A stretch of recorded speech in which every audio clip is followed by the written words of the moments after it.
Bonjour à tous, j'espère que vous allez bien par la grâce de Dieu. Moi, ça va super, super, super. Alors, d'où que vous soyez, nous vous disons un bonjour, Bonsoir. bonsoir. Dépendamment de l'heure à laquelle En vous tout nous cas, suivez. oui, dépendamment de l'heure à laquelle vous serez en train de regarder cette vidéo, bonjour, bonsoir. Et aujourd'hui, encore une fois, je suis avec une invitée très, très, très spéciale. Elle s'appelle Sainteté. Alors, bonsoir Sainteté. Bonsoir Gabriel. Comment tu vas? Ça va et toi? Ça va, merci. Sainteté, est-ce que tu aimerais bien te présenter aux personnes qui nous regardent? Est-ce que tu pourrais nous dire, bon, j'ai déjà dit son nom, donc vous savez déjà qu'elle s'appelle Sainteté, mais est-ce que tu pourrais juste te présenter rapidement? Donc, moi, c'est Sainteté. Comme Gabriel l'a dit, je suis enfant de Dieu. Je suis. Qui tu es? Je suis étudiante en Mhm, administration des affaires mhm. et je sers à la chorale de l'église de Jeunes Prodiges Gatineau, Ottawa. Latino Ottawa, Oui. ICC Music. ICC. Ah, mais là, EJP Gats Music. en fait. En tout cas, ça me fait plaisir d'être là avec toi, Sainteté, pour partager encore une fois ce moment avec vous et avec toi. Et le titre de notre message, le titre du message que le Seigneur a déposé sur notre cœur pour cette soirée, c'est la brebis et le discipolat. Donc le titre que nous avons pour aujourd'hui, c'est la brebis et le discipolat. Et nous sommes basés sur les psaumes 23. Alors, Sainteté, s'il te plaît, est-ce que tu pourrais nous lire les psaumes 23? Ce n'est pas très très long. Merci. Je l'ai même en tête. Tu l'as en tête, bon, tu peux peut-être le réciter. Hein? Ok. Psaume 23, je le lis au nom de Jésus. Amen. L'Éternel est mon berger, je ne manquerai de rien. Il me fait reposer dans des verts pâturages. Il me dirige près de eaux paisibles. Il restaure mon âme. Il me conduit dans les sentiers de la justice à cause de son nom. Quand je marche dans la vallée de l'ombre de la mort, je ne crains aucun mal, car tu es avec moi. Ta houlette et ton bâton me rassurent. Tu dresses devant moi une table en face de mes adversaires. Tu ondules ma tête et ma coupe de bord. Oui, le bonheur et la grâce m'accompagneront tous les jours de ma vie et j'habiterai dans la maison de l'Éternel jusqu'à la fin de mes jours. Amen, amen, amen, amen. Amen. Alors, ce passage, en tout cas, je pense que la plupart d'entre nous, nous le connaissons, nous le récitons, nous l'avons déjà mémorisé. Comme même Sainteté disait tantôt, elle connaît tous les chapitres par cœur parce que vraiment, c'est un chapitre que nous lisons souvent, auquel nous sommes souvent confrontés. Alors, Sainteté, pour toi, qu'est-ce qui a le plus résonné avec toi quand tu as lu ce passage? Alors, ce qui a vraiment résonné avec moi lorsque j'ai relu ces passages, parce que c'est vraiment un passage que j'aime beaucoup, j'ai beaucoup aimé la confiance et l'assurance avec laquelle David a écrit ce passage. En fait, il nous fait vraiment comprendre que une fois que nous décidons de faire de l'Éternel notre berger, il prend vraiment soin de nous, un peu comme le berger prend soin de ses brebis. Donc il se rassure qu'elles sont nourries, il se rassure qu'elles se sentent bien et tout ça là. Et c'est vraiment la même chose avec nous. Lorsque nous décidons de faire de l'Éternel notre berger, ben justement comme le dit le passage, on ne manque de rien. L'Éternel restaure nos âmes, il nous conduit dans les sentiers de la justice. Et même si des situations d'inconfort ou des situations négatives venaient par arriver, ben, on peut avoir cette assurance-là ou cette confiance-là de dire que, en fait, je ne crains aucun mal parce que le Seigneur est avec moi. Et comme le Seigneur est avec moi, il ne va pas permettre à ce que ces situations-là viennent nous submerger ou soit nous mettre vraiment KO. Non, il est avec nous, donc il va se rassurer qu'on sortira de ces situations-là et tout ira bien en fait. C'est vraiment ça qui m'a marqué en lisant ces passages. Amen. Parce qu'il dit même dans la vallée de l'ombre de la mort, je ne crains aucun mal. Donc des fois on se dit, mais comment tu peux être dans la vallée de l'ombre de la mort? Vraiment tu es dans la vallée de l'ombre où il y a la mort en fait. C'est comme la mort est à côté de toi. Mais tu ne crains aucun mal. Pourquoi? Parce que justement, il est avec toi. Le Seigneur est avec toi. Comme Sainteté l'a dit, même dans les challenges, les difficultés, ils ne nous submergeront pas parce que justement, le Seigneur est avec nous. Donc c'est vraiment ça qui a résonné avec elle quand elle a lu ce passage. Et Et après avoir lu ça, après avoir partagé avec nous ce qui a fait résonner avec toi quand tu lisais ce passage, est-ce que tu peux nous dire s'il y a un véritable rapport, une connexion entre le discipulat, parce que comme on l'a dit dans notre récent épisode, c'est que à l'église Impact Centre Chrétien, cette année a été déclarée l'année du discipulat. Donc, comment est-ce que tu peux rattacher ce passage à justement le fait d'être un disciple ou au discipulat? David, en fait, nous parle du bon berger. Et si nous remarquons bien dans la vie de tous les jours, ben, le berger est celui qui s'occupe de ses brebis.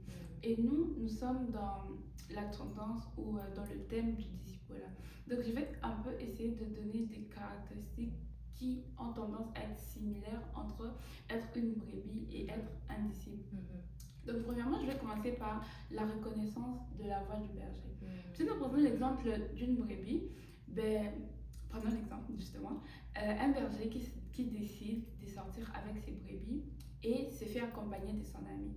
Donc, ils vont, les brebis mangent et tout ça là. Et maintenant, au moment de rentrer, le berger demande à son ami d'appeler les brebis pour retourner. Et il lui donne la méthode qu'il fait habituellement et tout, il donne ça à son ami pour que l'ami appelle les brebis. Du coup, l'ami appelle les brebis, mais il n'y a aucun mouvement. Enfin, rien ne se passe et tout ça là. Du coup, le berger, il se décide d'appeler finalement les brebis et tout parce que ça ne marche pas avec son ami. Du coup, quand lui, il appelle de la même façon qu'il avait dit à son ami d'appeler, ben, il y a un mouvement entre les brebis et elles se disent qu'en fait, on nous appelle, en fait, pour rentrer et tout, tu vois.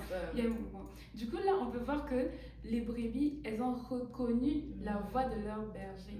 Malgré que c'était la même façon que son ami avait appelé, ben, elles n'ont pas réagi, en fait, tu vois. Donc, elles ont pu distinguer la voix de leur berger par rapport à une voix étrangère. Et quand nous regardons les disciples, c'est un peu la même chose. Parce que les disciples apprennent à reconnaître la voix de Dieu. Quand les disciples apprennent à reconnaître la voix de Dieu, ben, ils ne se laissent pas guider par toutes les autres voix qu'ils peuvent entendre, ou bien les tendances, ou les opinions qu'ils peuvent entendre et tout. Donc, ils se focalisent vraiment sur la voix de Dieu. Donc, pour cela, on va lire Jean 10, 27. Jean 10, 27. En tout cas, c'est le passage qui résonnait avec moi quand tu parlais. La voix du bon berger, vraiment, c'est ce passage-là. Je suis en train de chercher Jean dans l'Ancien Testament.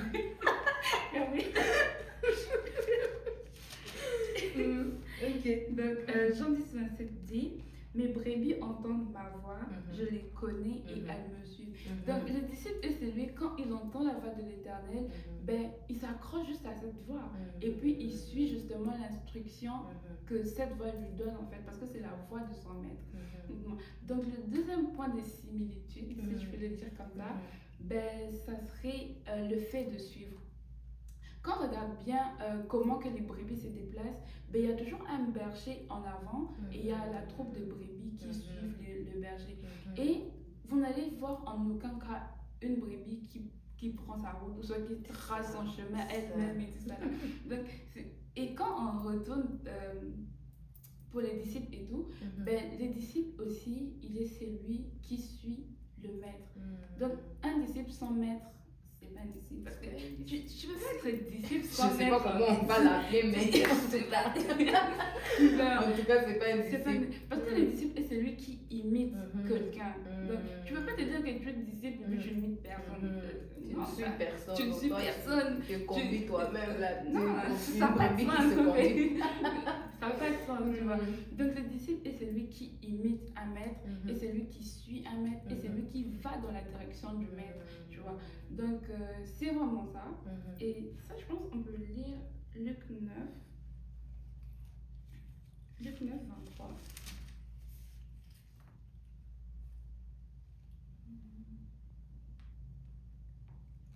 Luc 9, 23, la Bible dit, puis il dit à tous, si quelqu'un veut venir après moi, qu'il renonce à lui-même, que se charge chaque jour de sa croix et qu'il me suive. Donc, le disciple qui suit normalement un maître doit comme renoncer à lui-même. Il doit renoncer à sa direction. Il doit renoncer à tout. Oh non, je veux faire ça et tout ça. Je vais à la gauche, le maître dit à droite. Non, en tant que disciple, ben, tu ne peux pas avoir comme ta propre vision vision, et puis il y a la vision du maître, et puis tu veux essayer de mélanger. Non, tu ne peux pas être comme ça en tant que disciple. En tant que disciple, ben, tu suis ce que le maître a dit. Tu suis la direction du maître. Quand le maître dit on va, c'est le plan A, nous tous on suit le plan A. Quand le maître dit c'est le plan B, nous tous on suit le plan B. Tu ne peux pas comme dire non, le maître a dit le plan A, moi je vais faire le plan C pour voir si ça va pas trop ce plan-là. Ouais, j'aime pas trop ces plans-là, ça me plaît pas trop. Non, c'est pas comme ça. Quand les disciples on suit le maître, en fait, là où il va, on va, sans pied. Notre pied. Voilà. Oh là là, j'aime beaucoup ça. J'aime beaucoup. Donc, la dernière chose que je peux ajouter, c'est vraiment la dépendance. Je reviens encore sur mon exemple de troupeau.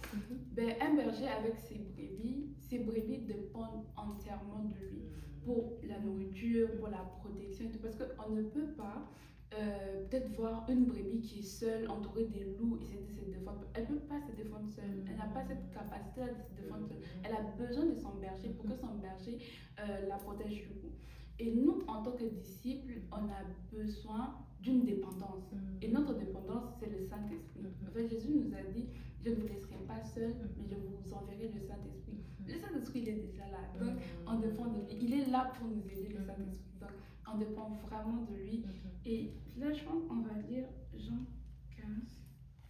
Jean 15, chapitre 5. Là. Jean 15, 5. La Bible dit, je suis le cep, vous êtes les sarments. Celui qui demeure en moi et en qui je demeure porte beaucoup de fruits, car sans moi, vous ne pouvez rien. Comme je disais, un disciple est celui qui dépend du Saint-Esprit et celui vraiment qui cherche à dépendre de Dieu et tout. Donc sans Dieu, tu ne peux pas, parce que c'est lui ton maître en fait. C'est lui ton maître. S'il te donne pas de ça, si tu ne veux pas compter sur lui, il ne va pas te donner de direction et tout. Tu vas chercher à lui, tu vas te mélanger et puis ça sera compliqué. Il y a justement donc un disciple est vraiment celui qui cherche à dépendre du Saint-Esprit, à écouter sa voix et aller dans sa direction. Donc c'est un peu ça les quelques similitudes que j'ai eu à trouver sur la brebis des disciples. En tout cas, moi j'aime beaucoup ce que tu as dit parce qu'une fois j'ai fait mes recherches, je me demandais justement pourquoi est-ce qu'on a utilisé les brebis, par exemple dans ce passage et tout, pourquoi on n'a pas utilisé des cochons, pourquoi on n'a pas utilisé, je sais pas, des poules, tu vois, il y a tellement d'animaux, je me posais la question. Et là, quand j'ai fait mes recherches, au fait, ce que j'ai retrouvé, c'était que pourquoi on nous associe ou on utilise souvent la brebis, c'est parce que les brebis, dans le monde qu'on connaît ici, elles ont naturellement cette tendance à dépendre et à suivre. Donc c'est ça, c'est pour ça qu'on utilise les brebis, pour que nous aussi on puisse s'identifier et qu'on puisse, comment on dit mimique, qu'on puisse vraiment adopter le même caractère que les brebis. Donc on doit regarder les brebis, on doit savoir qu'est-ce que font les brebis dans la vraie vie. Comme sainteté elle a dit, c'est quoi les responsabilités du berger, c'est quoi les responsabilités des brebis. Parce que chacun a ses responsabilités au fait. Comme elle a dit, la brebis ne va pas se défendre contre des loups, la brebis ne va pas se nourrir elle-même, elle ne va pas chercher à trouver son propre chemin. Mais la brebis, son rôle à elle, c'est vraiment de suivre, c'est vraiment de dépendre, c'est vraiment de se laisser guider, se laisser conduire. Mais le berger, lui aussi, il a ses rôles prédéfinis. Lui, il doit défendre, il doit nourrir, il doit conduire vers les verts pâturages, il doit protéger, etc. Donc, vraiment, en tant que disciples, nous sommes appelés à regarder la vie des brebis et à nous ajuster, à adopter ce même style de vie, à voir le bon berger devant nous par la voix du Saint-Esprit, comme Sainteté l'a dit, entendre la voix du Saint-Esprit et se laisser guider en tant que disciple, le suivre, lui obéir partout où il nous conduit. Des fois, c'est difficile, hein, en vrai. Honnêtement, des fois, c'est difficile. Le Saint-Esprit nous appelle à faire certaines choses. Il nous commande de faire certaines choses, mais des fois, on se dit, bon, je n'ai pas la capacité. On n'a pas trop confiance en nous-mêmes, on doute de nous-mêmes, etc. Par exemple, question pour toi qu'on n'avait pas prévue. Mais est-ce que tu penses que tu peux guérir un malade? Normalement, oui. J'aime ton honnêteté, hein? Normalement. Normalement, on peut. Nous pouvons. Parce que Jésus lui-même, là, il a dit, vous êtes appelés à faire plus que moi. Voilà. Donc, on peut guérir. Si Jésus a guéri les malades, nous aussi, on a cette capacité de pouvoir guérir les malades. Mais ce qu'on voit, c'est qu'on se bloque nous-mêmes. On se bloque peut-être parce qu'on dépend peut-être pas totalement du Saint-Esprit, ou qu'on se pose beaucoup de questions. On se dit, est-ce est-ce que je peux? Et si ça marche pas? Imagine si ça marche pas, j'aurais honte. Justement. Alors que c'est pas nous qui guérissons, c'est les Saint-Esprit. Nous, on a juste besoin de faire ce que nous dit. Si nous dit, va prier pour telle personne, ben tu pars, tu pries. Si la guérison est instantanée, ok, gloire à Dieu. Si elle est progressive, gloire à Dieu. Mais toi, ce que tu dois faire, c'est juste t'écoutes, t'exécutes. Et puis c'est tout le reste, c'est pas ça. C'est ça. Et même si elle n'arrive pas, c'est pas ton problème. Je pense une fois, le pasteur Marcelo, il a partagé, il disait qu'il a essayé de guérir un malade, ça n'a pas fonctionné. Tu vois, c'est comme, sous le coup là, tu es quand même embarrassé, comme, ah Seigneur, mais j'ai cru, j'ai eu confiance. Mais même si ça n'a pas marché, ça montre au moins que tu as confiance en Dieu et que tu es une véritable brebis et un véritable disciple. Tu es apte à écouter et à obéir sur le coup. Donc vraiment, soyons les amis, soyons vraiment des disciples. Soyons des disciples. Du coup, je pense que ma prochaine question, tu y as un peu répondu, c'était est-ce que tu te considères comme une brebis? Est-ce que tu es tout le temps toujours obéissante à la voix de Dieu? Oui, je me considère comme une brebis, mais être toujours obéissante, bon, c'est pas toujours facile, en fait. C'est pas toujours facile. Mais Dieu merci, nous avons le Saint-Esprit qui nous donne la capacité de faire la volonté de Dieu. Parce que par notre force là, on va dire Seigneur, c'est trop. C'est trop. C'est ça. C'est trop. C'est ça. Mais il est là vraiment pour nous donner cette capacité, cette force là, de vraiment faire la volonté de Dieu. Et grâce à lui, on peut se dire que oui, nous sommes des brebis, nous sommes des disciples. Amen. Oh, j'aime ça, j'aime ça. J'aime ça. Alors, on tend bientôt vers la fin, mais cet été, aurais-tu des conseils pratiques à nous donner pour qu'on soit véritablement ces brebis qui suivent, qui se laissent conduire, qui font vraiment de l'Éternel notre berger? Je peux te donner 2 petits conseils et tout. Premièrement, c'est vraiment de demander au Saint-Esprit de nous remplir de l'amour de Dieu. Ça, c'est vraiment la clé des clés, comme le dit notre berger, être rempli de l'amour de Dieu. Parce que quand tu es rempli de l'amour de Dieu, tu feras de son intérêt ton intérêt. Et quand l'intérêt de Dieu, c'est ton intérêt, il va prendre ta vie pour son intérêt aussi, parce que tu pourras son intérêt en fait, tu vois. Donc, c'est vraiment demander au Saint-Esprit d'être rempli de l'amour de Dieu, parce que quand tu es rempli de l'amour de Dieu, en tout temps, tu vas chercher à lui plaire, en tout temps, tu vas aller chercher de la Bible et tout, savoir qu'est-ce que Dieu veut, qu'est-ce que Dieu dit, comment je dois me conduire et tout. Ça, c'est quand on est rempli de l'amour de Dieu, tu vois. Donc, ça te pousse vraiment à savoir ce que Dieu veut et faire ce qu'il veut, justement. Et deuxièmement, ce que je te donner comme conseil, c'est décider de te lever et d'obéir. Parce que quand on lit la Bible là et tout, on regarde un peu la vie des disciples, à chaque fois qu'ils entendaient la voix de Dieu, sur le champ, ils se levaient et ils exécutaient. Peu importe.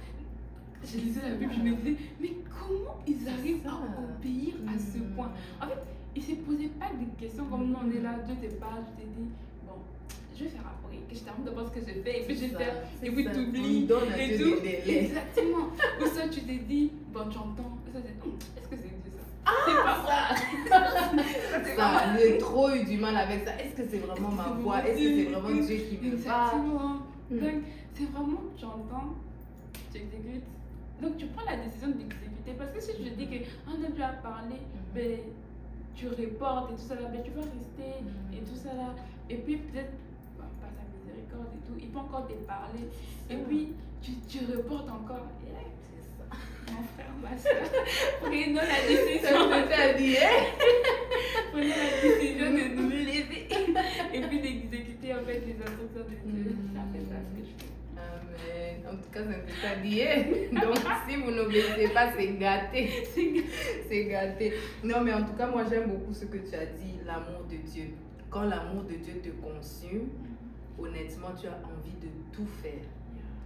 Vraiment, l'amour de Dieu, quand il te consume, tu as envie de tout faire. Surtout quand on est nouvellement converti là et qu'on rencontre vraiment cet amour-là de Dieu, qu'on comprend que nos péchés sont pardonnés, qu'on comprend qu'on est passé d'une ancienne vie à une nouvelle vie, qu'on comprend que tout ce qui est passé, qu'on comprend qu'il y a quelqu'un qui est monté à la croix, Jésus qui a donné de son sang, de sa vie pour nous, qu'on est transpercé, je ne sais pas si on dit transpercé, mais quand cet amour-là vraiment, on le rencontre, on veut tout faire, on veut aller gagner des âmes, on n'arrête pas de parler de Jésus, tout le temps, à l'école on veut parler de Jésus, dans le bus on veut parler de Jésus, sur nos réseaux sociaux on veut parler de Jésus. Je me rappelle une époque de ma vie, sur mon Facebook, tous les jours, je ne postais que des versets. Ah, l'Éternel est mon berger. L'Éternel est mon berger. Donc, quand vraiment on a rencontré l'amour de Dieu, en tout cas, j'aimerais dire, il ne se casse pas ou il ne nous force pas à faire des choses. Nous-mêmes, on les fait, tu vois. Nous-mêmes, vraiment, on les fait. Nous-mêmes, on le sert de tout notre cœur. C'est comme ça qu'il a parlé à des hommes comme David. Il dit, ça, c'est l'homme selon mon cœur. C'est des personnes qui, pour eux, vraiment, Dieu. Donc, tu es mon tout, qui mettent vraiment Dieu devant, qui mettent Dieu vraiment au-dessus de tout. Quand, par exemple, il y a des responsabilités qui viennent, je ne sais pas, dans la vie courante, dans la vie commune, et que, disons, par exemple, si on doit prendre dans notre temps, dans notre époque, disons que, ok, il y a une fête, et bon, les fêtes, c'est pas mauvais en soi, tu vois, c'est vraiment pas mauvais, il y a une fête, mais qu'après aussi, il y a un culte, le même jour, à la même date, à la même heure. Là, c'est là que tu te dis, ah, Seigneur, la fête ou Dieu, la fête ou Dieu. David, c'était le genre de personne qui se dit, je préfère manquer la fête pour aller servir Dieu. Je préfère me donner à Dieu. Quand je sens que ça fasse... En tout cas, quand tu lis les psaumes, en fait, il y a le berger Manuel qui disait qu'il n'aime pas David. Qu'il n'aimait pas David parce qu'il a tellement écrit des choses en mode, tu te dis, ah, tu veux nous prouver, oh, c'est toi. Toi, tu aimes Dieu plus que tout et tout. Mais en fait, tu te dis, mais oui, David, j'ai l'impression qu'il n'y a personne qui peut vraiment comparer à David. Moi, j'aime beaucoup lire les psaumes de David. Et c'est vraiment des choses comme ça qu'on doit lire justement pour un peu, on va dire, essayer d'apprendre, en fait, de David, ce qu'il faut faire pour aimer Dieu. Comment, en fait, qu'est-ce qui le poussait à écrire toutes ces choses-là? Qu'est-ce qui faisait vraiment que lui, il donne toute sa vie comme ça à Dieu? Donc, en lisant les psaumes, ça peut nous édifier, mais ça peut nous aider aussi à avoir un modèle, un exemple à suivre pour être transversé de l'amour de Dieu, par l'amour de Dieu, mais aussi agir par amour pour Dieu. Donc moi, j'ai beaucoup aimé ce que tu as dit sur l'amour de Dieu. C'est vraiment, vraiment, vraiment important. Alors, nous tendons vers la fin. Nous sommes déjà à la fin de notre message. Et sainteté, je ne sais pas si tu as un mot de la fin à donner à tous les disciples qui nous suivent. Bon, tout ce que je peux dire, c'est que Dieu nous fasse grâce à l'aimer plus que tout. Avant de faire de lui notre priorité, en fait. On n'est pas beaucoup réfléchi, beaucoup se casser la tête et tout. Parce que c'est lui notre priorité. On aura la facilité à reconnaître sa voix. On aura la facilité à suivre sa direction. Donc, tout sera peace, tout sera tranquille. Vraiment, que le Seigneur nous fasse grâce à être rempli de son amour. Amen. Et j'ai aimé ce que tu as dit, juste pour rebondir et pour clôturer. Tu as dit, il nous emmènera vers tout ce dont on a besoin. Et même dans le psaume que nous avons lu, on a dit, il me conduit vers des eaux paisibles. Donc, il nous conduira vers la paix qu'on recherche. Parce que je sais que dans ce monde ici, chacun a ses challenges, chacun a ses défis, chacun a ses problèmes, ses soucis. Mais quand on rencontre Dieu, malgré les challenges, la tempête, la difficulté, c'est possible d'avoir la paix, c'est possible d'être conduit vers les eaux paisibles. Mais pour cela, il faut faire de l'Éternel son berger et il faut être un disciple de Dieu, un disciple de Jésus qui le suit en tout temps et en toutes circonstances. Parce que pour que quelqu'un te conduise, il faut que tu le suives. Si tu ne le suis pas, c'est impossible que la personne te conduise. Alors j'exhorterai même les personnes qui nous regardent, si vous n'avez pas encore donné votre vie à Jésus, nous vous invitons à le faire, juste à faire cette prière et à dire, Seigneur Jésus, je te donne mon cœur aujourd'hui, change ma vie, transforme-la, j'aimerais apprendre à te connaître et à te suivre afin d'être ton véritable disciple. Et donc nous sommes à la fin de cette vidéo et nous vous souhaitons bonne soirée. Bye.